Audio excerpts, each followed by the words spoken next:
Today's lecture, if you look at the online guide, is supposed to be about Martin Luther King, the establishment of the Southern Christian Leadership Conference, as well as the Student Nonviolent Coordinating Committee.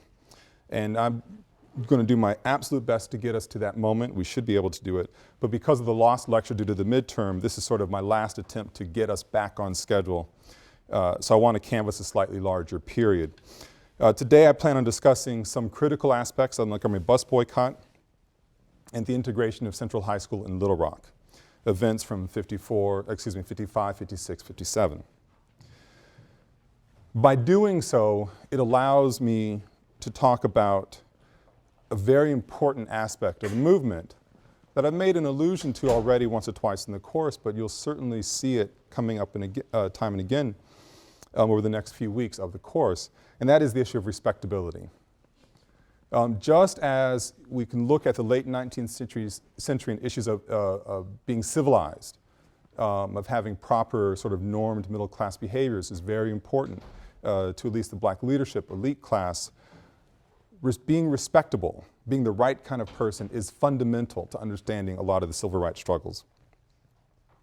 Now let's look at the Montgomery bus boycott, and I'm going to presume that in the history of the Montgomery bus boycott and the desegregation of Central High School, this is now American History 101, that you should have had the gloss of it when you're in high school, and I'm sure you didn't get much more than the gloss, and I'm sure the gloss was wrong.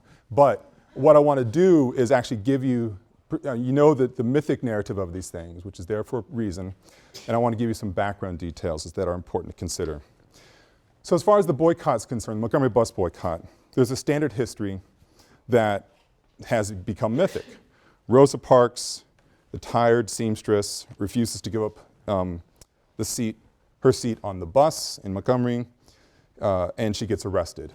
Martin Luther King comes swooping in to her rescue and then rises to the national scene with his leadership of the year-long boycott, 13-month boycott that would ensue shortly thereafter.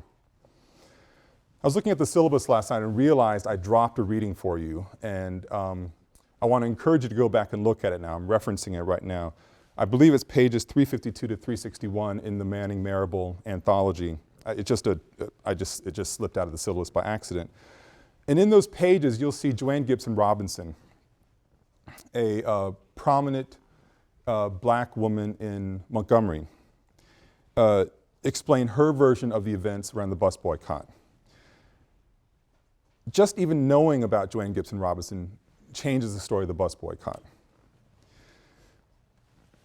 Robinson was part of a cadre of middle-class African-American women, sort of think of the club women from the late 19th century that I talked about a few weeks ago, who had already organized into a force, the Women's Political Council. These were women who were well-educated, college-educated, some of them teaching at a local college. These were sort of the elite, although they weren't rolling in money. These were the elite in black Montgomery. The Women's Political Council, with Joanne Gibson Robinson's leadership, she's one of the key figures in it, has already gone to the black ministers in town and the city government in town about their frustration over the way that blacks are treated on the buses and the way they are treated in stores downtown. Economic boycott is the words they are floating around. They wanted to try to develop the courage in the black community to get a boycott organized. The Women's Political Council keeps running into dead ends in various places. They might get a meeting, but the meeting, frankly, where men were in the leadership position would be rather condescending to the women. That's very sweet of you to come in, but you know, we'll take care of things. Now nothing would happen. Now, the Women's Political Council actually tries to organize boycotts of the buses around issues of crisis, and this is when other people get arrested for refusing to give up their seat. Now, if you look at the selection in the Marable reading and Joanne Gibson Robinson's recounting of the bus boycott and Rosa Parks' arrest, you might find something striking. When I was actually going back and looking at it tonight, like, God, how did I forget to include this? If you scan it, as I did several times, for Martin Luther King's role, you will only see King's name mentioned once, and quite literally in the second to last line, I believe, of this reading. Now, this is an excerpt, granted, things might have been dropped out, But if nothing else, metaphorically, it's actually a very important point. King was not there, not engaged in the organizing early organizing moments of the bus boycott, what would turn into the bus boycott. Now, why bother telling this story? Just because it's inserting new cast of characters? Well, maybe that's part of it. Maybe because it's pointing to the role that women played in the movement, had always played in the movement. That's certainly part of it as well. But another part of it's important to know is that the bus boycott its success was incumbent upon many different factors. It wasn't just King's charisma, although we cannot ever discount King's charisma. Part of it was dealing with an already established and organized, politically organized black middle class that is basically organizing done through their women. There's already then a network of activists in place upon which King's charisma could be displayed, or through which. I don't know what the right descriptor is. It basically starts to muddy up the narrative of the civil rights movement, this amazing moment of the movement. But there's more to the story, always, more complicating factors. Rosa Parks was arrested, there's no doubt about that. But it wasn't as spontaneous as history makes it out to be. Now, Parks is referred to as the mother of the movement, partly because of her indisputable character. She was as proper as one could imagine. She was hardworking, she was civil, she was law-abiding. She's the perfect person to become a victim, of it were, of an insane system. If you can't treat this person properly, there's something fundamentally wrong with your system. We know that about Rosa Parks. What we don't know is that she'd been trained at a Civil Rights Institute the summer before she decides to get arrested, the Highlander School in Tennessee. Parks was reluctant to go, but she had friends who were already committed to the movement in very public ways, convinced her to come along. And while there, she's meeting with white radicals, labor activists, Communist Party members, other black activists from around the country, and learning about nonviolent civil disobedience, learning about different strategies in which to create a crisis for the sake of the greater good. So Rosa Parks, now she's not a fire-breathing radical. She's not at the vanguard, but she is trained, and she's prepared for that moment when it actually happens. That's dropped out of the history. Another thing that's dropped out of the history is she was not the first woman to be, or person, but in this case, first woman to be arrested for violating etiquette on the buses, certainly not in Montgomery, certainly not in other places. In fact, a few weeks before Parks was arrested, a young woman named Claudette Colvin was arrested in a similar situation. A boycott almost emerged, organized by the Women's Political Council, and a boycott almost emerged revolving around Colvin's arrest. She was a straight-A student. She seemed to be an impeccable character. If you're treating a child like this, how could you how could you claim to be humane? Turns out, though, that very quickly they discovered that they couldn't use her, Colvin, as a vehicle for their boycott, because this straight-A student of unimpeachable character, unmarried of course, also happened to be pregnant. She's not showing at the moment. People in Montgomery, black activists, realized right away there's no case that they cannot make a case around her because of Southern traditions that would say that she was immoral for her, quote, condition. And that would have been a word that would have been used. And they knew that they could not make a convincing case if they have someone with such failed standards, such immorality in her system, that she'd be the worst example for these movement activists. The activists understood that being respectable in a very narrow band of what that means was absolutely critical. Respectability is so important to the movement because anything that transgressed a line of being respectable could be used to justify a denial of some sort, whether it's legal, you can't come to this school, whether it's psychological, I can limit your entire existence in terms of possibilities, or whether it's physical, I can kill you. Let's just go back to Brown v. Board and the reactions to it. I already told you about Melba Beale's experience as she's about to be raped when she's 12 years old. But we can see in reactions in other places in the South, systemic reactions, the extent or the ways in which there was a logic that blacks had to behave just right because the stakes were so high. In the wake of Brown v. Board, in July of '54, the White Citizens Council is formed. I'm simplifying it a lot, but think of it as the upper crust Ku Klux Klan. Business leaders, white males, prominent figures in these southern towns would organize, southern cities, organize themselves, fund Klan activities, making sure in a variety of ways that there would not be an integration or destruction of their social order. Economic warfare happens across the South with city leaders, white citizens councils, battling it out with radicals, the most proper radicals like Joanne Gibson Robinson. Governments start responding. This arcane little caveat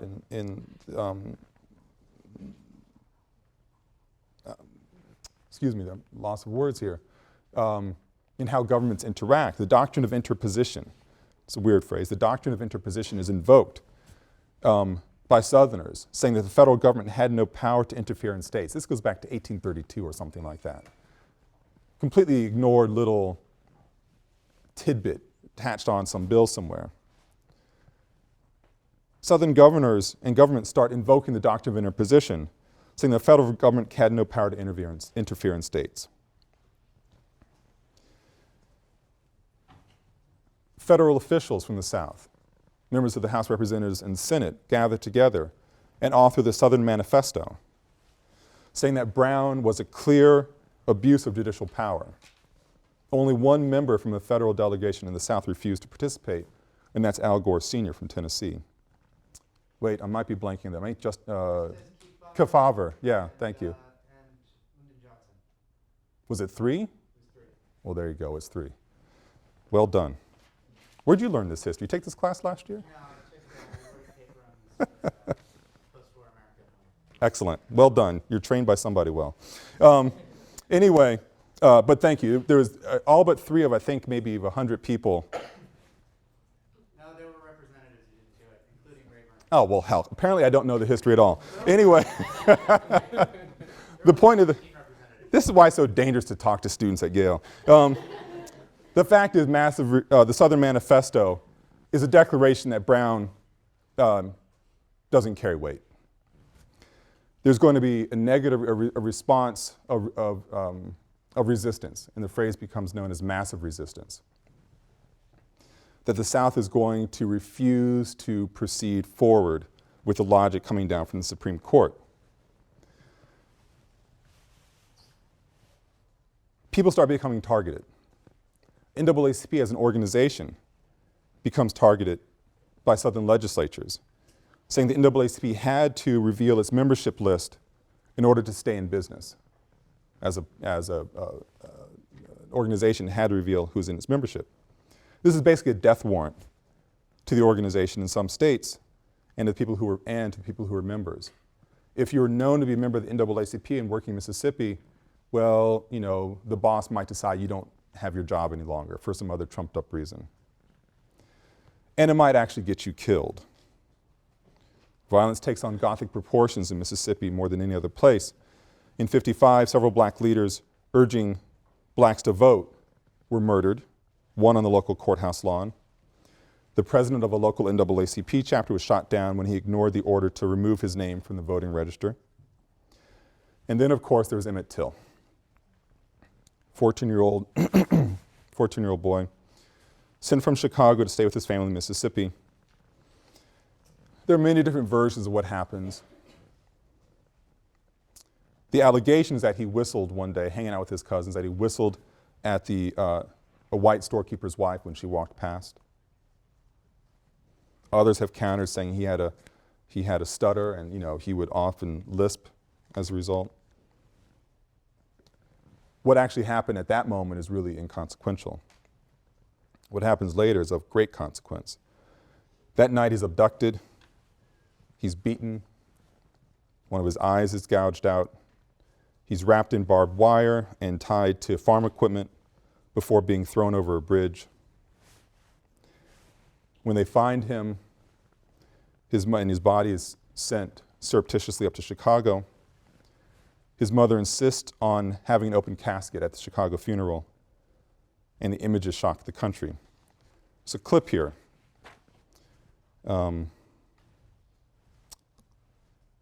That opens up with Mose Wright, who was Emmett Till's uncle, who makes a very famous declaration going into court. And he points out the people who came to get Emmett Till from him, which meant he could no longer live in Mississippi. He vacated right away in order that he might live to see another day. Where is it? The sheriff came and told me they had found the body at Philip and wanted me to go and identify the body, which I did. And we found the body. We didn't have on any clothes at all. The body was so badly damaged that we couldn't hardly just tell who he was. But we happened to have on a ring with his initials. That said it up. The body was shipped home, back north to Chicago, where Mamie Till Bradley insisted on an open casket funeral. So all the world can see, she said, what they did to my boy.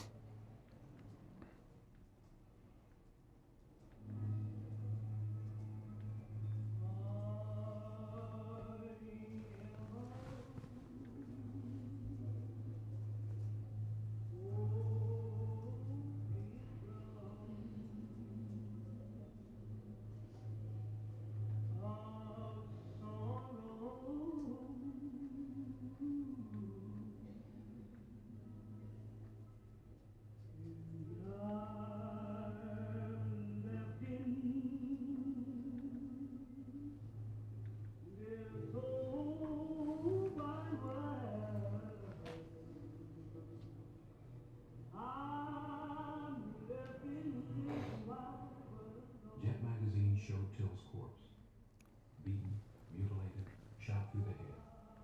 A generation of black people would remember the horror of that photo.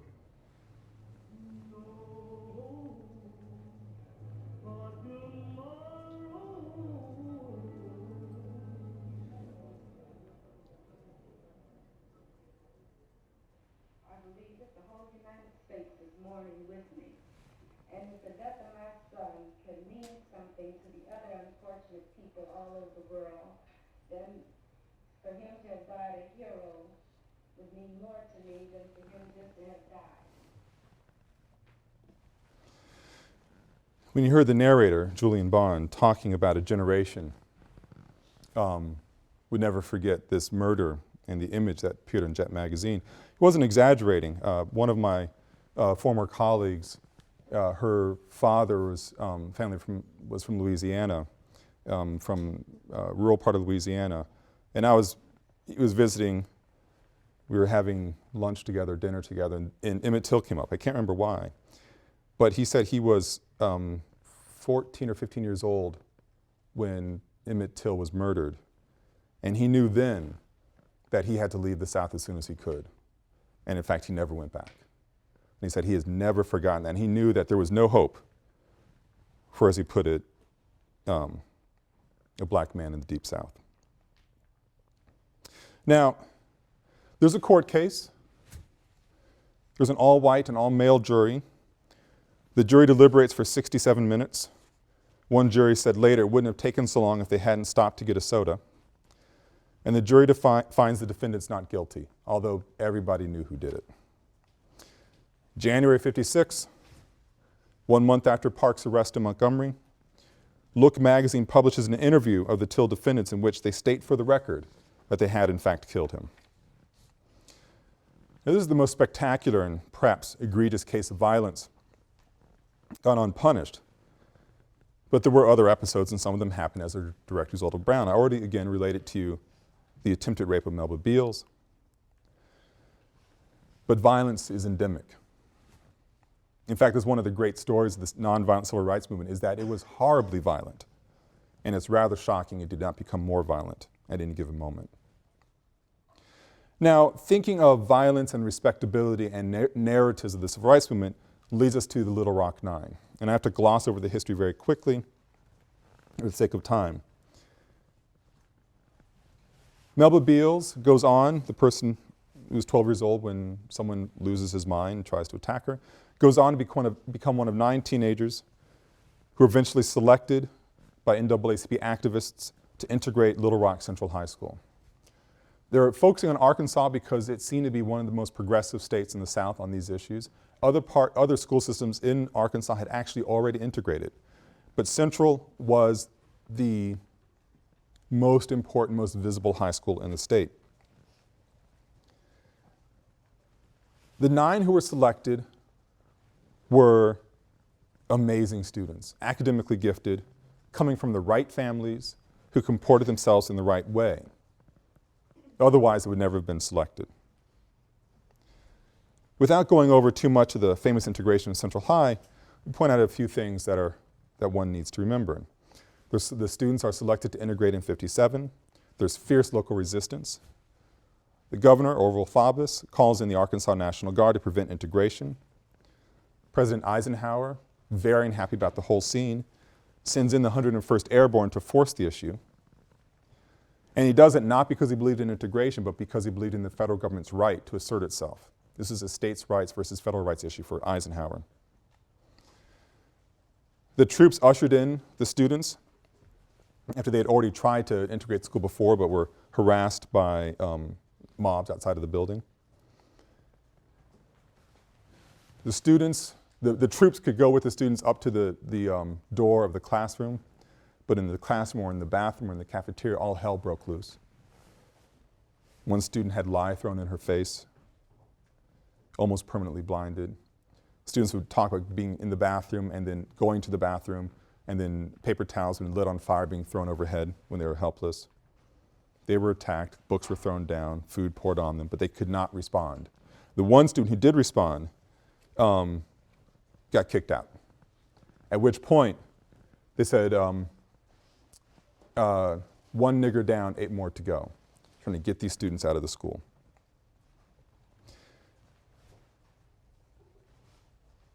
Houses were bombed, people were shot at, folks lost their jobs. Now think about all this. What is it that's being asked of these children? And they are children. Going back to Melba Beals, there's a few items from her diary entry, New Year's Day in 1958, that allow us to ask some pretty important questions. 4 different items, selected from a longer list, is 1, to behave in a way that pleases mother and grandma, 2 people who are very central in her life. To keep faith and understand more of how Gandhi behaved when his life was really hard. To pray daily for the strength not to fight back.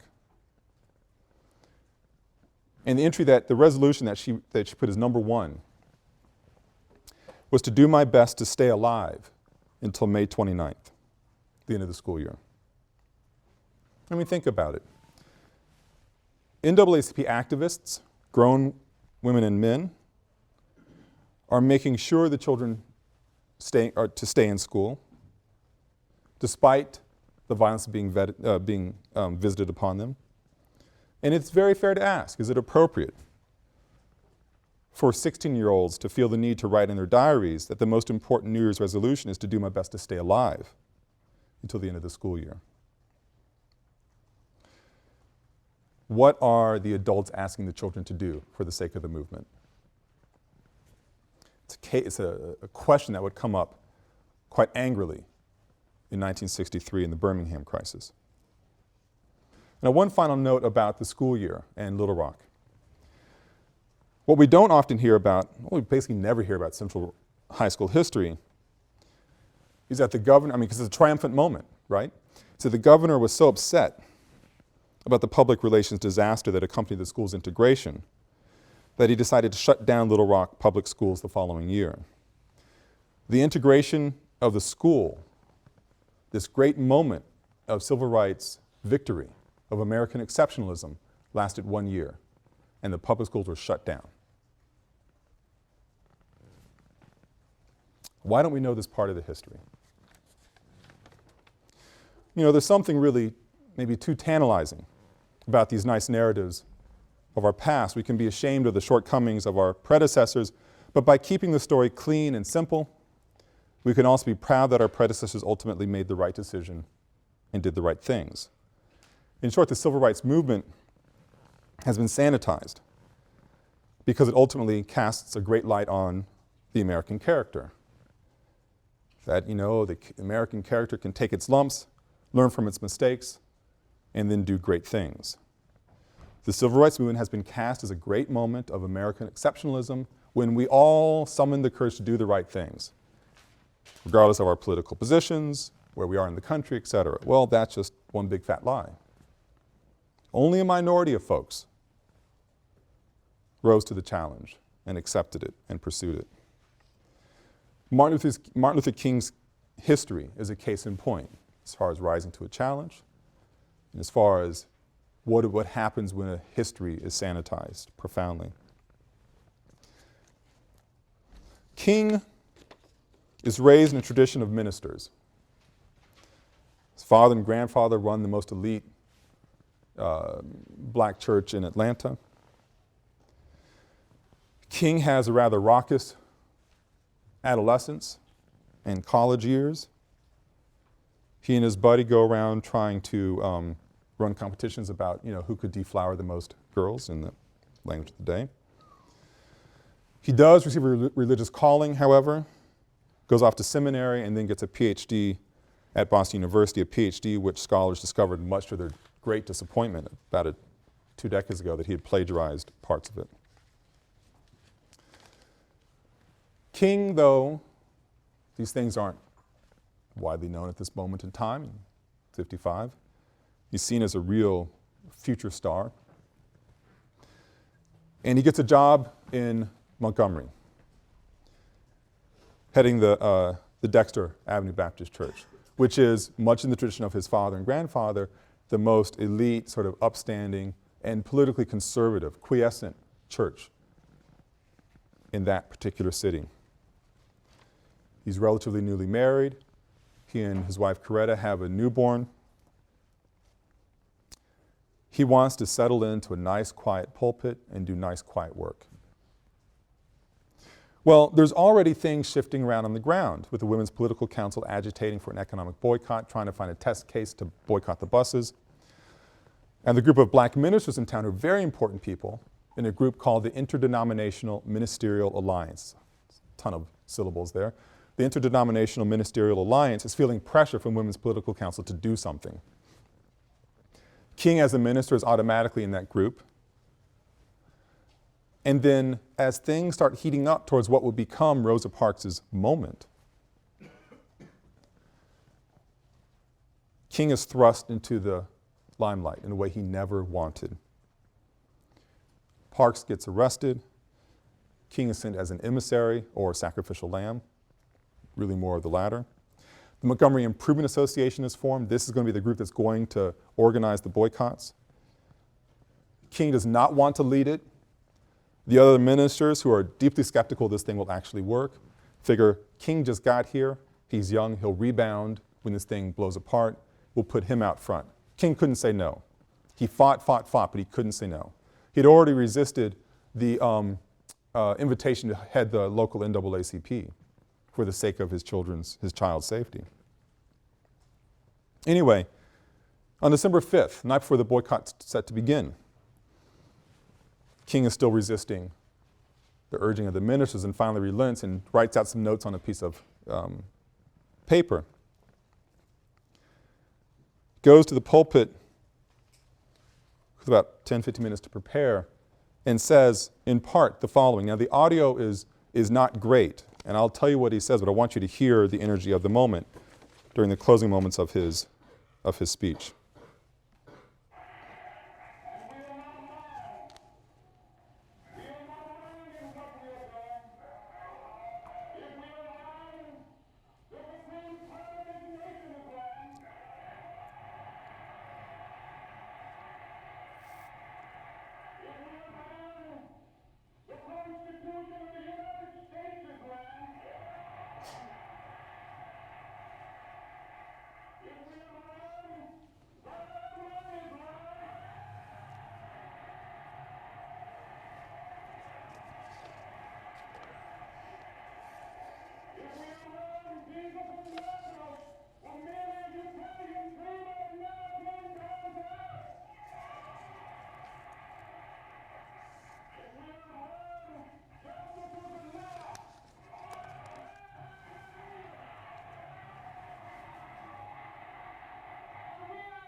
Oops.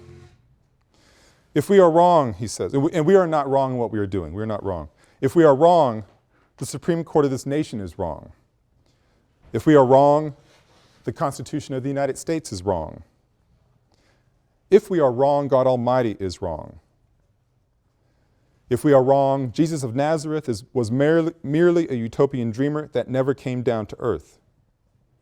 If we are wrong, justice is a lie, love has no meaning, and we are determined here in Montgomery to work and fight until justice runs down like water and righteousness like a mighty stream. You can tell the audience is going crazy. They're energized by this young man who's come out of nowhere. But think about what he's saying here.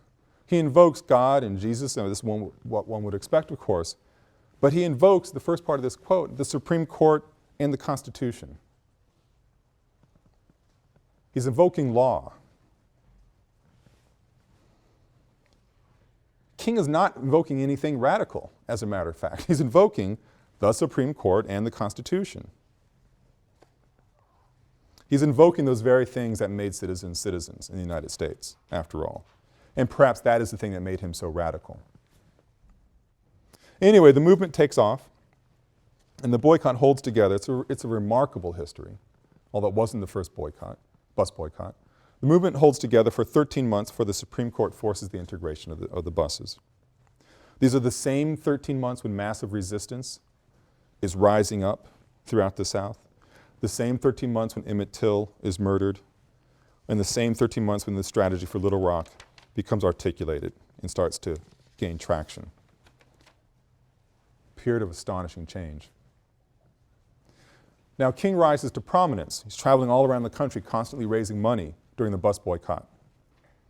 They need resources and money to pay for gasoline and cars that are all shipped down to Montgomery to make this thing work. But he's not doing it by himself. He's aided by two people who are rather important. One is Bayard Rustin, who I've already mentioned before. Earlier part in his life, a member of the Young Communist League, a draft resistor, someone who was arrested on morals charges for being caught in the back seat of a car with another man. He's gay. Often recognized as one of the great organizing minds of the freedom struggles and labor struggles of the 20th century, but because of the politics of the day, hampered by his sexuality and by his communist past. But Bayard Rustin is in King's corner, telling him do this, do that, follow this particular path. King is also aided by Ella Baker. And by the way, Rustin and Baker are finally getting the attention that they deserve from amazing histories that have been written about 5 or 6 years ago. Ella Baker, a longtime activist who worked for unemployment councils in the Great Depression, certainly was affiliating with folks who were communist. Older woman who becomes hailed by a younger generation of activists who are just about to become known for being one of the most important leaders of the movement. Baker starts to work with King in advising him as well. Come back to them in a moment. As the boycott nears success, we see violence quite clearly. King's house is bombed. Other people are being shot at. It's a bloody mess. But Rustin sees in the success and the violence as a catalytic moment of possibility. And that the question becomes not so much how great was this moment, but what can we do to capitalize upon it?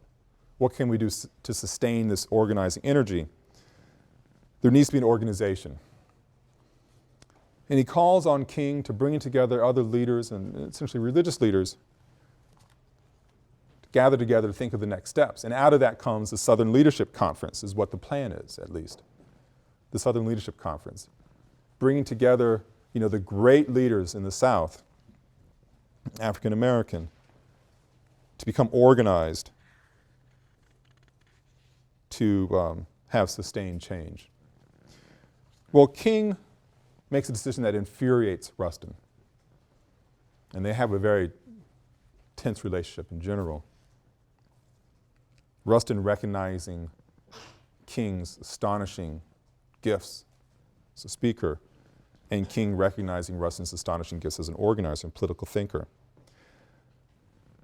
King never likes the fact that Rustin is gay and talks condescendingly to Rustin about it. Rustin always underestimates, in King's opinion, the role of religion in this movement. So Rustin calls for the Southern Leadership Conference, and King changes its name with sort of fiat, to the Southern Christian Leadership Conference. And the SCLC, the Southern Christian Leadership Conference, becomes one of the most important civil rights organizations for the next, really for the next 20, 30 years. King's popularity skyrockets with the success of the bus boycott. He's increasingly drawn away from the pulpit as he travels about trying to raise consciousness and funds. And by January of 1960, having barely been in the pulpit at Dexter over the previous few years, he leaves. And he's not ministering to that church. The SCLC, what he now heads, excuse me, bless you. The SCLC is now focusing on leadership training and citizenship education.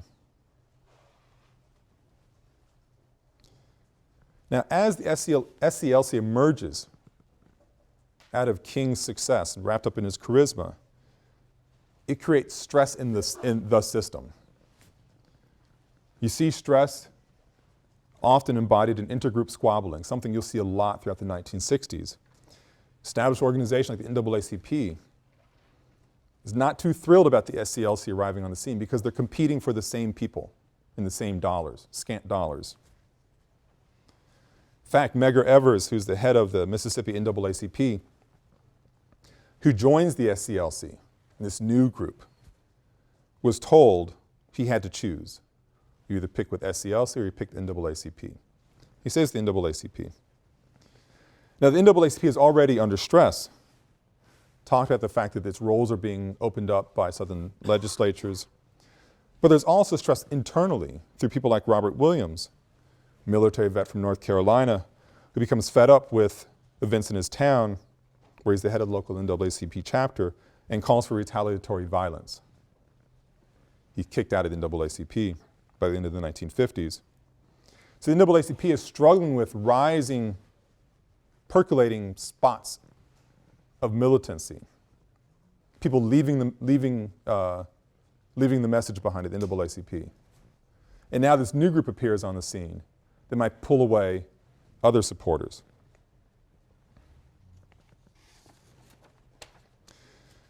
The important thing to know, I guess, from that, I suppose, is that neither the SCLC nor the NAACP had control over the movement. No single organization could claim they were the group that was running the movement. And while King is the most electrifying speaker of this great narrative, he hardly had any control over it. If you look to the events of February 1st, 1960, you can see the way in which there was sort of a wildcat mentality about many things happening in the movement.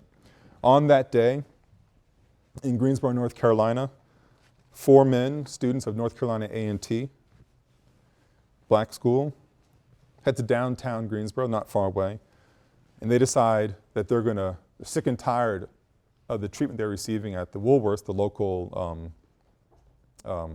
five and dime, drugstore, convenience store.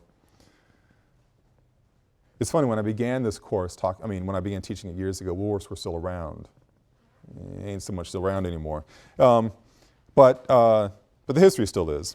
So the men go to the lunch counter and insist on being served. They could buy things other places in the store, but they couldn't be served at the lunch counter. The waitress says, I can't help you out. And they sit there, and they sit, and they sit, and they sit, taking up 4 seats at the lunch counter. It's a wildcat sit-in. It's not the first by any stretch. March on Washington movement have been organizing them for decades. Labor movements have been organizing for decades. But this time it takes off. You have just the right mix of electricity, of anticipation, possibility, and frustration, certainly. And you see across the country sit-ins by people your age, all across the South. 60 cities become sites of sit-ins. And all of these sit-ins, the young men and women are well-dressed and impeccably mannered. To do anything else would invite potential death. Ella Baker, person who's essentially running the SCLC. The King's the head of it, but Ella Baker's running it, administering it, taps into this energy and organizes a youth conference in Raleigh, North Carolina in April. She's expecting sort of modest turnout, overwhelming turnout, an overwhelming energy. We, the college-age students of the day, need to do something. We are ready. And out of that organization grows the Southern Nonviolent Coordinating Committee, otherwise known as SNCC. Student Nonviolent Coordinating Committee, otherwise known as SNCC. SNCC would never become the biggest of the great civil rights organizations, but more than any other organization, it becomes the barometer of the evolution of 1960s ideology. And SNCC will be part of the narrative that I lay out over the next 2.5 weeks of the course, because through them you can actually see the changes, really quite radical changes in movement ideology during the 1960s. But at its founding moment in April of 1960, SNCC is a group of college-aged individuals who espoused nonviolent ideology, who were absolutely interracial, and who wanted to be organized through a non-hierarchical system. They are, from the beginning, seen as a temporary organization, literally given a corner space in the offices of the SCLC headquarters. So it's operating under SCLC's umbrella. SCLC thinking this is a great way to get more youth involved in our movement. You can even look back at the founding moment and see there's already some fissures in the relationship, if only because SNCC, the Student Nonviolent Coordinating Committee, is committed to a non-hierarchical organizing logic. They, like Ella Baker, are a little bit nervous in the fact that SCLC is embodied in King. A magnificent man, but a far from perfect man, but only one man. And they wanted an organization that had many leaders. Now, that's April of 1960. Heading into the fall, in October, King is arrested in Atlanta for violating probation and trumped up charges. And he's sentenced to I think it's a traffic violation. He's sentenced to 4 months hard labor. John F. Kennedy is campaigning for the presidency, calls Coretta Scott King and says that he will protect King. He actually had no way of protecting King. But in an orchestrated phone call, I will do everything I can to protect your husband. And with that, black support for Kennedy mushrooms. Kennedy goes on to win by 120,000 votes.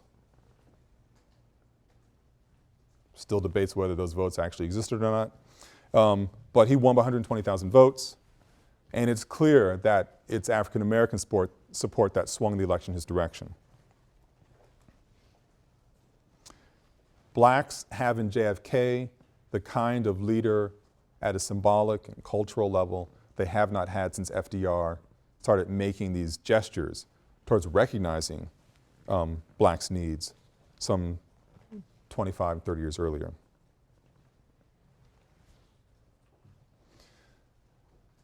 In 1961, I'm skipping a ton of details. I'm trying to get up to a moment of most famous crisis. In 1961, CORE, the Congress of Racial Equality, I mentioned in the last lecture, organizes a new round of freedom rides, getting on buses, integrated riders, and crossing state lines. Members of SNCC are on the bus as well. Students from Yale, from other places in Connecticut, jump on these buses and head on south. Once they cross into The Deep South, buses are attacked by smoke bombs, tires are slashed. As people run out of the buses to get away from the smoke, they're met by mobs who beat them with their fists, with metal poles. Buses are torched. Other buses are sent down. Eventually, the buses arrive down in Birmingham, Alabama, where Bull Connor, the commissioner of public safety, knows they're coming, knows there's a mob waiting for them at the bus station, and does not offer police protection, and lets the students, the riders, get beaten senseless for 15 minutes before letting the police come, before releasing the police. When people said, well, why did you do such a thing? He goes, it was Mother's Day. You can't take a man away from his mother. You know, they needed to have time spent with their mother. You know, they would get there in time.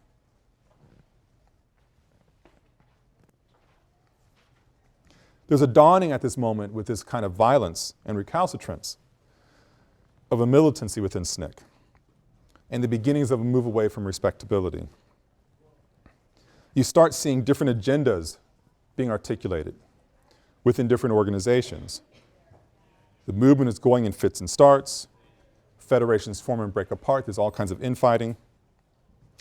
And things seemed on the verge of collapse in Albany, Georgia, when they go to invoke another crisis.